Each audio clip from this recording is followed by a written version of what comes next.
Hello friends, welcome back to our channel. तो आज की इस वीडियो में अतुल मैसूर स्कॉलरशिप 2023 एग्जाम के लिए जीके जीएस के मोस्ट इंपॉर्टेंट क्वेश्चंस लेकर आए हैं जो आपके 29 अक्टूबर और 5 नवंबर में आ सकते हैं एग्जाम में। क्योंकि आप लोगों की जो एग्जाम डेट है वो तय हो चुकी है 29 अक्टूबर और 5 नवंबर को। यानी कि जो छात्र 29 अक्टूबर को देंगे वो छात्र 5 नवंबर को नहीं देंगे, जो 5 नवंबर को देंगे वो 29 अक्टूबर को नहीं देंगे। तो अगर आपको देखना है कि मेरा कहाँ पर सेंटर गया है, मेरी परीक्षा कब होगी, 29 को होगी या 5 को होगी, तो आपको नीचे लिंक डिस्क्रिप्शन में दिख जाएगी, तो उससे जाकर आप लोग वहाँ पर देख सकते हैं। तो आज की इस वीडियो में हम पार्ट 3 में आपके जीके जीएस जो क्वेश्चन करा रहे थे उसमें हम पार्ट 3 लेकर आए हैं। पार्ट 2 अभी तक आपने नहीं देखा है, पार्ट फर्स्ट और पार्ट 2 उसकी लिंक भी आपको डिस्क्रिप्शन में मिल जाएगी, तो वहां से जाकर आप लोग देख सकते हैं। अगर आप प्रीवियस ईयर के model paper plus important question की पीडीएफ बाय करना चाहते हैं तो ओनली आपको 50 रुपीज़ में दी जा रही है, तो आप 50 रुपीज़ में उन्हें बाय कर सकते हैं। अभी आप लोगों के पास मौका है क्योंकि आपके एग्जाम के अभी कुछ दिन बाकी हैं, तो जिन्होंने अभी तक बाय नहीं किया तो वो जल्दी से जल्दी इस व्हाट्सअप मैसेज पर कांटेक्ट करके अपना जो है पीडीएफ बाय कर सकते हैं ओनली 50 रुपीज़ में।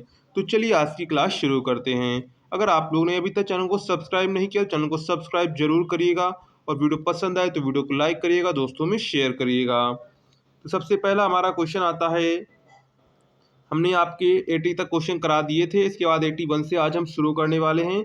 तो कौन सी खाड़ी भारत और श्रीलंका को एक दूसरे से अलग करती है? तो कौन सी खाड़ी है जो भारत और श्रीलंका को अलग करती है? तो कौन सी खाड़ी है? वो मन्नार की खाड़ी है। कौन सी खाड़ी है? मन्नार की खाड़ी है।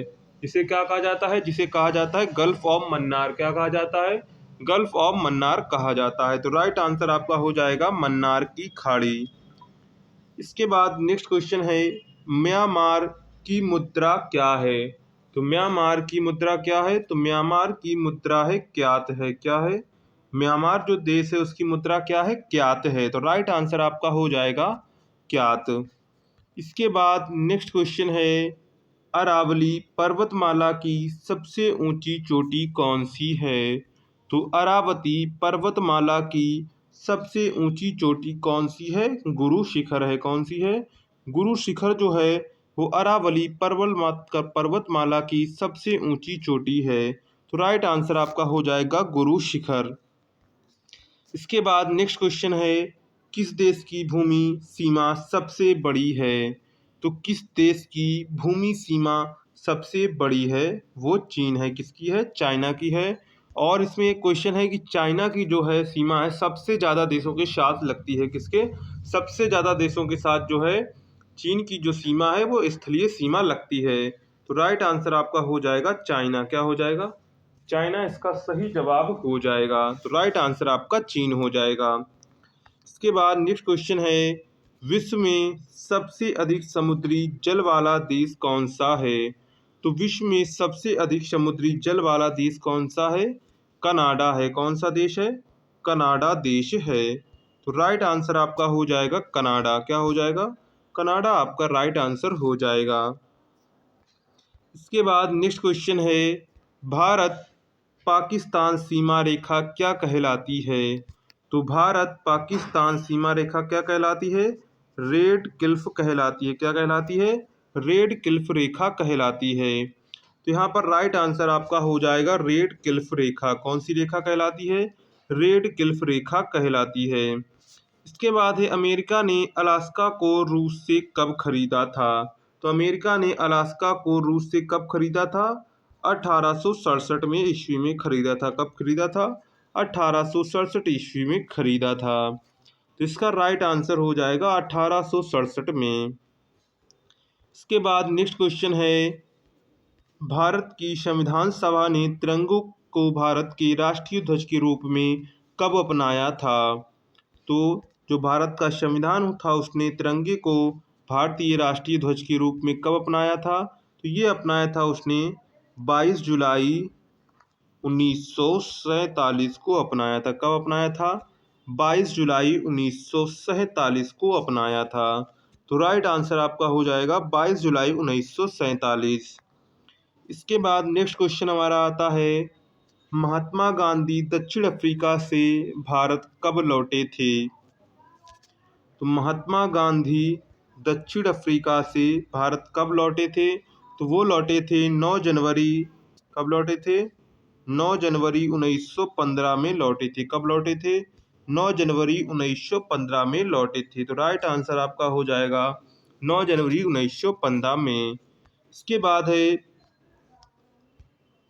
भारत की पहली बोलती फिल्म कौन थी? तो भारत की सबसे पहली बोलती फिल्म थी आलम आरा। क्या थी? आलम आरा जो थी वो भारत की पहली बोलती फिल्म थी। तो यहाँ पर आपका राइट आंसर क्या हो जाएगा? राइट आंसर आपका हो जाएगा भारत की पहली बोलती फिल्म कौन थी? आलम आरा थी। कौन थी? आलम आरा थी। इसके बाद नेक्स्ट क्वेश्चन है भारत की प्रथम महिला राष्ट्रपति कौन है? तो भारत की प्रथम महिला राष्ट्रपति कौन थी? प्रतिभा पाटिल थी। कौन थी? प्रतिभा पाटिल जो थी वो भारत की प्रथम महिला राष्ट्रपति थी। तो प्रतिभा पाटिल आपका राइट आंसर हो जाएगा। इसके बाद यहाँ पर आपको करेक्ट हो जाएगा प्रतिभा पाटिल। इसके बाद है लैन का विस्तारित रूप है। तो लैन का विस्तारित रूप क्या है? एल से लोकल, ए से एरिया, एन से नेटवर्क। तो क्या हो जाएगा? Local area network. क्या हो जाएगा? लैन का विस्तारित रूप क्या हो जाएगा? Local area network. इसका राइट आंसर हो जाएगा लोकल एरिया नेटवर्क। इसके साथ में एक से आप डब्ल्यू का पूछा जाता है। तो डब्ल्यू का होता है वर्ल्ड वाइड वेब। इसके बाद आपसे पूछा जाता है किसका? वैन का पूछा जाता है, WAN का। तो इसका होता है वाइड एरिया नेटवर्क। इसके साथ में आपसे ATM का पूछा जाता है। तो ATM का होता है ऑटोमेटेड टेलर मशीन। क्या होता है? Automated teller machine. इसके बाद है गांव गोहा का आंतरिक राज्य पुर्तगालियों के शासन से कब मुक्त हुआ था? तो गोवा का आंतरिक राज्य पुर्तगालियों के शासन से कब मुक्त हुआ था? तो ये 1961 में हुआ था। कब हुआ था? 1961 में हुआ था। तो राइट आंसर आपका हो जाएगा 1961 में। कब मुक्त हुआ था? 1961 में मुक्त हुआ था। इसके बाद नेक्स्ट क्वेश्चन है गौतम बुद्ध का महापरिनिर्वाण कहाँ प्राप्त हुआ था? तो गौतम बुद्ध को महापरिनिर्वाण कहाँ प्राप्त हुआ था? तो ये उनको प्राप्त हुआ था कुशीनगर में प्राप्त हुआ था। कब प्राप्त हुआ था? कुशीनगर में प्राप्त हुआ था। तो राइट आंसर आपका हो जाएगा कुशीनगर में प्राप्त हुआ था। इसके बाद नेक्स्ट क्वेश्चन हमारा आ जाता है अंग्रेजों द्वारा बंगाल और उड़ीसा पर कब्जा करने के परिणाम स्वरूप बक्सर का युद्ध कहाँ हुआ था? अंग्रेजों द्वारा बंगाल और उड़ीसा पर कब्जा करने के परिणाम स्वरूप बक्सर का युद्ध कहाँ हुआ था? यहाँ पर आप कर लेंगे कब हुआ था। क्या हो गया? कब हुआ था? तो ये कब हुआ था? ये हुआ था आपका 1764 ईस्वी में। कब हुआ था? 1764 ईस्वी में हुआ था। तो राइट आंसर आपका हो जाएगा 1764 में। इसके बाद नेक्स्ट क्वेश्चन है हमारा राष्ट्रीय वायु सेना दिवस हर वर्ष मनाया जाता है। तो राष्ट्रीय वायु सेना दिवस कब मनाया जाता है? तो ये 8 अक्टूबर को मनाया जाता है। कब मनाया जाता है? 8 अक्टूबर को राष्ट्रीय वायु सेना दिवस मनाया जाता है। तो राइट आंसर आपका हो जाएगा 8 अक्टूबर। इसके बाद नेक्स्ट क्वेश्चन है दिल्ली में जामा मस्जिद का निर्माण किस मुगल सम्राट ने करवाया था? तो दिल्ली में जामा मस्जिद का निर्माण शाहजहां ने करवाया था। किसने कहा करवाया था? शाहजहां ने करवाया था। तो यहाँ राइट आंसर आपका हो जाएगा शाहजहां ने करवाया था।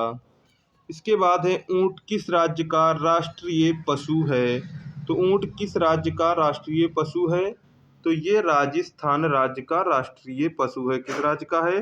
राजस्थान राज्य का राष्ट्रीय पशु है। तो राइट आंसर आपका हो जाएगा राजस्थान। और रेगिस्तान का जहाज किसे कहा जाता है? तो रेगिस्तान का जहाज ऊंट को कहा जाता है। किसको कहा जाता है? ऊंट को रेगिस्तान का जहाज कहा जाता है। किस शहर को प्यार का शहर कहा जाता है? तो किस शहर को प्यार का शहर कहा जाता है?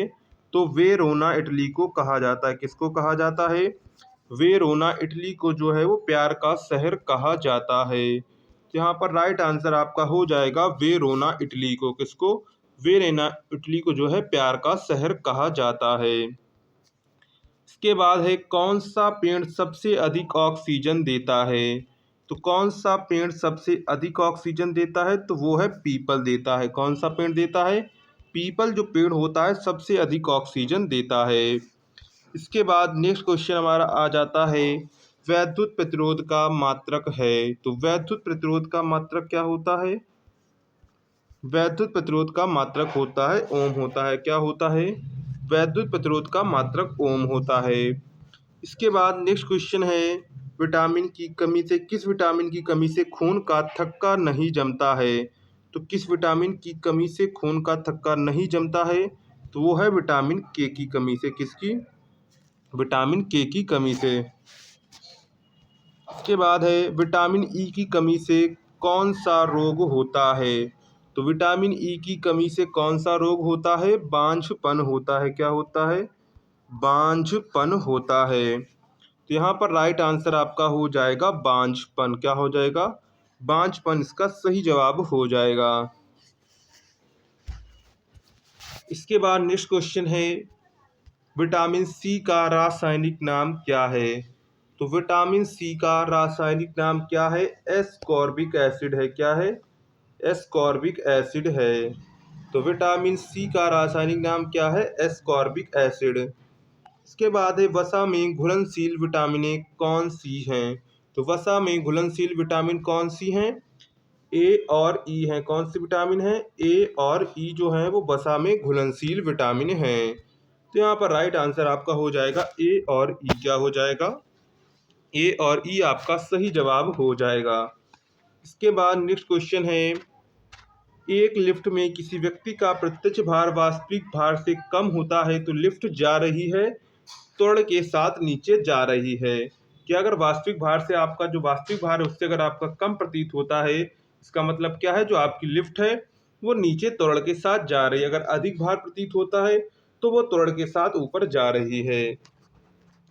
इसके बाद नेक्स्ट क्वेश्चन है पानी में लोहे की सुई डूब जाती है लेकिन जहाज तैरता रहता है, किस सिद्धांत पर आधारित है। तो ये आर्कमडीज के सिद्धांत पर आधारित है। किस सिद्धांत पर आधारित है, आर्कमडीज के सिद्धांत पर आधारित है। तो राइट आंसर अब हो जाएगा आपका आर्किमिडीज का सिद्धांत।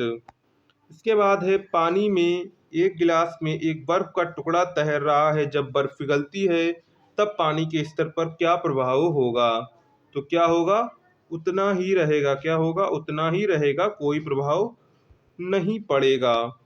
इसके बाद है वैद्युत आवेश का मात्रक है। तो वैद्युत आवेश का मात्रक क्या होता है, वैद्युत आवेश का मात्रक होता है कूलाम्ब होता है। क्या होता है, कूलाम्ब जो होता है वो वैद्युत आवेश का मात्रक होता है। इसके बाद लास्ट हमारा क्वेश्चन बचता है करंट का मात्रक है, यानी कि धारा का मात्रक है। तो धारा का मात्रक क्या होता है, तो धारा का मात्रक होता है आपका एम्पियर होता है। क्या होता है, धारा का मात्रक एम्पियर होता है। तो इसका सही जवाब आपका हो जाएगा एम्पियर। क्या हो जाएगा, एम्पियर इसका सही जवाब हो जाएगा। तो ये आपके कुछ थे इम्पॉर्टेंट जीके और जीएस के क्वेश्चंस जो आपके एग्ज़ाम के लिए 29 अक्टूबर और 5 नवंबर के लिए इम्पॉर्टेंट हैं। तो चलिए, अगर आपको वीडियो पसंद आया हो तो वीडियो को शेयर करिएगा, लाइक करिएगा। मिलते हैं नेक्स्ट वीडियो में।